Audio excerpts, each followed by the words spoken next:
But ladies and gentlemen, we need to move on because I want us to start diving into. We talk to the teams, and to be honest with you, these teams are made up of certain players. The players get a lot of the glory. We always want to single X, Y, and Z out. So let's go into it. Way too early, but what are some of our Heisman hopefuls? I'm gonna go ahead and put the obvious choices on the bottom ticker. But Kate, I'm gonna come to you first. Who are some of the people that you're just this year you're just thinking as right now the Heisman hopefuls? I definitely have Bryce Young of Alabama, the reigning Heisman Trophy winner. I just think he's the best overall quarterback in college football to this day. His numbers have proven that fact. And, of course, I have C.J. Stroud of Ohio State in talks. I think he will be the sleeper that will show us what he's made of this year, especially after that heartbreaking loss to our team in the Big House. And then, since Aiden Hutchinson kind of opened up the field for bringing back the defensive player in, I do have Alabama's Will Anderson. Yeah. He's going to be probably the best edge rusher in college football this season. He might be the best overall player in college football this year. So I definitely have him in my talks. A few others that I know they've been talking about too are Caleb Williams of USC. Yep. Mm-hmm. So, and the quarterback of Clemson. So those are the ones that I have, but I personally, because I'm a defensive girl, I would love to see Will Anderson just ball out this season and win it.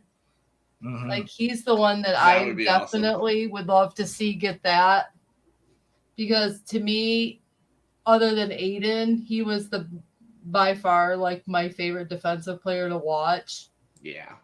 He's just lightning fast and quick. His numbers prove why he belongs in that talk. But I think you'll see C.J. Stroud win it. I have a feeling. Oh, yeah.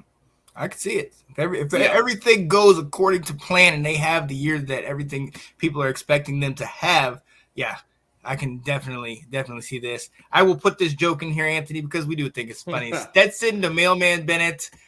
Yes, we know you can. That is correct. Alex, what are you thinking? I mean, Will Anderson, I agree with 100%. I've heard the talk about Caleb Williams, but I have some questions still about him, especially with the transition. And then obviously the Bryce Young, CJ Stroud. But like, what are those guys pretty much your top guys, or what are you looking at? Yeah, so right now for me, I would go Stroud 1. He's personally my pick for the best quarterback in college football right now. And I think what kind of did it for me was that bowl game against Utah. Yep. Like, that game was electric. And I think having that weapon like Jackson Smith and Jigba on the outside will kind of help take him over the top. The other quarterbacks, Young. I would hold off on Caleb Williams, but I think by the end of the year, he might be a finalist there.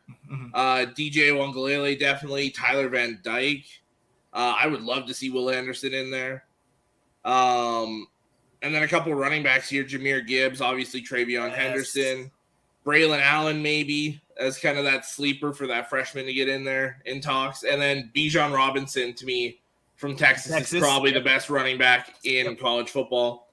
Yeah. And I think him and Quinn Ewers could have a lot of fun there this year. I'm so interested in seeing what him and Quinn Ewers do this coming year. There's been so much hype for Quinn Ewers coming in, and you got Sarkisian, coaching the thing, getting them going. Yeah, I think I watch out. That's one of my teams that I'm looking at this year. But yeah, I love that. I love that. Travion Henderson is somebody that maybe a little dark horse on that list. Lou Nichols, with the year he had last year and how much he's involved in that offense, could definitely be a dark horse. You saw what the guy from Michigan State did, Mr. Kenneth Walker III. Yeah. And how his running game definitely not only propelled the team, but elevated him into that conversation. But I gotta agree. In my opinion, CJ Stroud with one more year under his belt, ready. He's played in big name ball. Now he has a chip on his shoulder because of the loss to you guys a year ago. I think he's going to definitely propel them in there. And he's my number one. Bryce Young, he's on Alabama. He's got Will Anderson on defense. He's going to be up there. Will Anderson's going to have to get 22, 23 plus and a couple defensive touchdowns and maybe even be an offense. For me, and you know what? That might not be out of the question. You're right. You never know what Nick Saban's going to do with him. Yeah. Exactly. And I mean, if that happens, I mean, look, you guys know who's the last defensive player to win the Heisman and the only defensive player. What? Right. Yeah, the Hall of Famer himself. So it's near impossible. And in that, he was a special teams guy. He was a kick returner. He had a really good one-handed interception against a team in East Lansing. Okay, yeah. Listen. On behalf of my baby, okay, on behalf of her, I will not accept it. But it was a beautiful interception. It was a beautiful interception, absolutely. But I'm gonna be interested to see. No one really expected Aiden Hutchinson to get in that talk early on in the season. Yeah, he finished second. We have a pretty dangerous running back in Blake Corum that you never know if he really is going to have the season they're thinking he might have. He could get early in those talks. That's my little surprise that I'm going to watch. The only thing that makes me think he won't get into the conversation is kind of the same thing that happened last year with Haskins and Corum. Donovan Edwards is going to eat a lot of those carries. You saw later on in the season, they used him more and more. I think they really like this guy. I think he's going to... They're going to be but I think Blake's going to just be like, I'm back, I'm healthy, watch out. Mm-hmm. Oh, I hope so. I really do, because, man, when he gets that ball and he's a speed guy that has power. He'll run through guys to get that first down. I love Blake Corum. So that's my guy from Michigan that I think might get put in the mix maybe halfway to the end of the season where kind of like Aiden Hutchinson got talk. Yeah. Okay. I could see it. See it. My only other dark horse is I mentioned him earlier, Sam Hartman. We talked about him earlier. I think if he has a similar year to the year he had a year ago, if he can get them to go maybe one loss or even undefeated in a division that is very able, he's very capable of doing that. I think he will be in those talks late in the year. If he can get them to a New Year's Six Bowl, Hartman, we already know he is one of this next class that's coming out that is going to be potentially an elite quarterback. So I really like him as my dark horse to get in there, and we'll see. Man, I was pulling for him the end of last year. Yeah. So, oh yeah. So those are our early Heisman hopefuls. Let us know what y'all think. What where do you think?